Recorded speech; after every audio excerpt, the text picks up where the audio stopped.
নমস্কার বন্ধুরা, শীতকাল হলেও নিম্নচাপের জেরে বৃষ্টি, তার জন্যই স্যাঁতস্যাঁতে ভাব। স্যাঁতস্যাঁতে সেই সন্ধ্যাগুলোর জন্য চিকেনের একটা অসাধারণ স্ন্যাক্স রেসিপি আজ বানাচ্ছি আমি, পেটুক বাঙালি। বানানো বেশ সহজ, উপকরণও খুবই সাধারণ, তবে খেতে হয় এই রেসিপিটা অসাধারণ চা কিংবা কফির সাথে। চিকেন ব্রেস্ট নিয়েছি আমি দুটো, ওজনে প্রায় হবে তা 700 গ্রাম মতো। এই চিকেন ব্রেস্ট এখন ছোট ছোট করে কেটে নিচ্ছি। যদি বাড়িতে এই চিকেন ব্রেস্ট আমার না থাকতো তাহলে আমি চিকেন কিমা বাজার থেকে আনিয়ে নিতে পারতাম, তাতে অনেক সহজ হতো কাজটা। এই চিকেনের টুকরোগুলোকে এখন মিক্সিতে ঘুরিয়ে নিলেই একটা পেস্ট মতো তৈরি হয়ে যাবে, তবে খুব মিহি পেস্টের দরকার নেই। আমি দেখিয়ে দিচ্ছি, মিক্সিতে ঘোরানোর পর জিনিসটা ঠিক এই রকম একটা টেক্সচার আসবে। চিকেন এই পেস্ট করার সময় কিন্তু কোনো রকম জল আমি ব্যবহার করিনি, বারবার অন অফ করতে করতেই চিকেনটাকে পেস্ট করে নিয়েছিলাম। নিচ্ছি একটা মিডিয়াম সাইজের পেঁয়াজ, 4টে কাঁচা লঙ্কা, 1 ইঞ্চি মতো আদা আর 8 থেকে 10 কোয়া রসুন। এগুলোকে খুব মিহি কুচোতে হবে। আমার কাছে চপার ছিল তাই চপারে এগুলোকে ঘুরিয়ে নিলাম। এখন 2 পিস ফ্রেশ ব্রেড আমি এই চপারের মধ্যে দিয়েই আরেকবার ঘুরিয়ে নেব, তাতে এই ব্রেড দুটো কুচি হয়ে যাবে। যদি পেঁয়াজ আদা রসুন কুচোনোর জন্য আমি চপার ব্যবহার নাই করতাম তাহলে শুধু মিক্সিতে এই ব্রেডটাকে ঘুরিয়ে নিলে ব্রেড গুঁড়ো পেয়ে যেতাম আমি। চিকেনের মধ্যে দিয়ে দেব এই মিশ্রণ, যাতে রয়েছে পেঁয়াজ আদা রসুন আর পাউরুটির কুচি। এই মিক্সিং বোলের মধ্যে দিচ্ছি এখন 1/2 টিস্পুন মতো ঝাল লঙ্কার গুঁড়ো, 1/2 টিস্পুন জিরের গুঁড়ো, 1/2 টিস্পুন ধনে গুঁড়ো, গোলমরিচ গুঁড়ো দিলাম 1 টিস্পুন আর দিলাম 3/4 টিস্পুন গরম মশলা গুঁড়ো। সাথে দিয়ে দিচ্ছি আন্দাজ মতো লবণ, আমি দিয়েছি প্রায় 1.5 টিস্পুন লবণ। সাথে দিয়ে দিচ্ছি 1 টিস্পুন সাদা তেল, কারণ ম্যারিনেশনে একটু তেল দিলে খুব ভালো হয়। এরপরে এই সব কিছু মাখানো আমার পক্ষে চামচ দিয়ে সম্ভব নয়, তাই হাত ব্যবহার করছি। চিকেনের এই পেস্ট খুবই স্টিকি, তাই খুব ভালোভাবে হাত দিয়ে মেশাতে হবে যাতে প্রত্যেকটা উপকরণ চিকেনের সাথে মিশে যেতে পারে। মিশ্রণটা একটু সেট হওয়ার জন্য আধা ঘন্টার জন্য নর্মাল ফ্রিজে রেখে দিচ্ছি এটাকে। বাকি আয়োজনটা এই সময় করে নিই। লাগছে আমার ব্রেড ক্রাম্বস। বেঁচে যাওয়া বাড়তি ব্রেড স্লাইস আমি ফ্রিজে ঢাকনা খোলা অবস্থায় বক্সের মধ্যে রেখে দিই, তাতেই সেটা বেশ মুচমুচে হয়ে যায়। তো এই রকমই ব্রেড ক্রেচো টুকরো আমি ব্যবহার করছি। একবার মিক্সিতে ঘুরিয়ে নিয়ে তাতে পেয়ে যাচ্ছি আমি ব্রেড ক্রাম্বস। চিকেনে যে ব্রেড স্লাইস ব্যবহার করেছি বা ব্রেড ক্রাম্বস যেটা দিয়ে বানিয়েছি সবই ব্রাউন ব্রেডের। হোয়াইট ব্রেড দিলেও কোনো অসুবিধা নেই, আর যদি বাজার থেকে কেনা ব্রেড ক্রাম্বস ব্যবহার করা যায় টেক্সচার আরও ভালো হবে।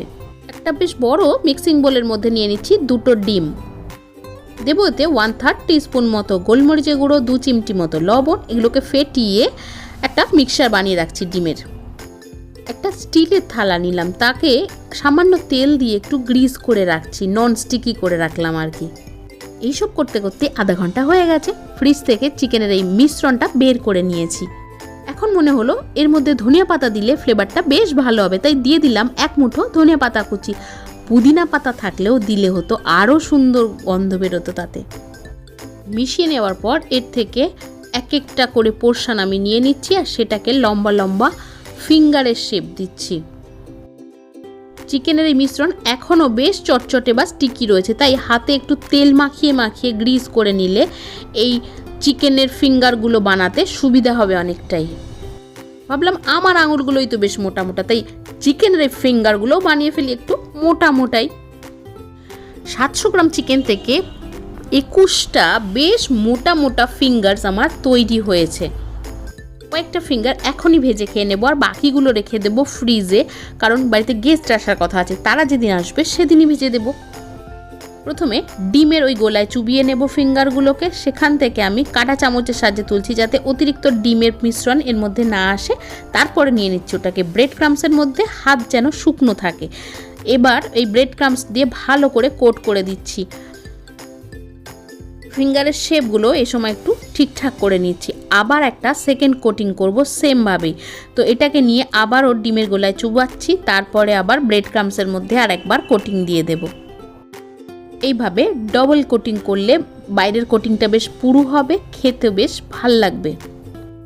আমি যেহেতু বাড়িতেই ব্রেড ক্রাম্বসগুলো বানিয়ে নিয়েছি তাই এটা একটু মিহি হয়েছে। বাজারের কেনা হলে বেশ একটু মোটা দানা হয়, টেক্সচারটা ভাজার পর তাতে করে বেশি ভালো আসে। এভাবে শুকনো হাত দিয়ে ব্রেড ক্রাম্বস ভালো করে ওই ফিঙ্গারের মধ্যে লাগিয়ে নিচ্ছি, আর যতটা সম্ভব এক্সট্রা ব্রেড ক্রাম্বস আছে সেগুলোকে ছাড়িয়ে ছাড়িয়ে নিয়ে একটা প্লেটে উঠিয়ে নিচ্ছি। প্রত্যেকটা ফিঙ্গারকে এইভাবেই আমার রেডি করে নিতে হবে। 6টা ভাজবো, তাই এই 6টাকে এক্ষুনি আমি ফ্রিজে ঢুকিয়ে দিচ্ছি, কারণ ভাজার আগে আধ ঘন্টা আমি সেট হওয়ার জন্য রাখবো, আর বাকিগুলোকে আমি স্টোর করে রাখবো। স্টোর করার জন্য একটা স্টোরেজ বক্সের মধ্যে টিস্যু পেপার দিয়ে ওই ফিঙ্গারগুলোকে বানিয়ে বানিয়ে রেখে দিচ্ছি। এগুলোকে আমি ডিপ ফ্রিজে রেখে দেবো, অনায়াসে আমি 10-12 দিন এগুলোকে রেখে দিতে পারি। বেঁচে যাওয়া ব্রেড ক্রাম্বস উপর দিয়ে একটু ছড়িয়ে দিয়ে এয়ার টাইট করে বন্ধ করলাম আর ঢুকিয়ে দিলাম একদম ডিপ ফ্রিজে।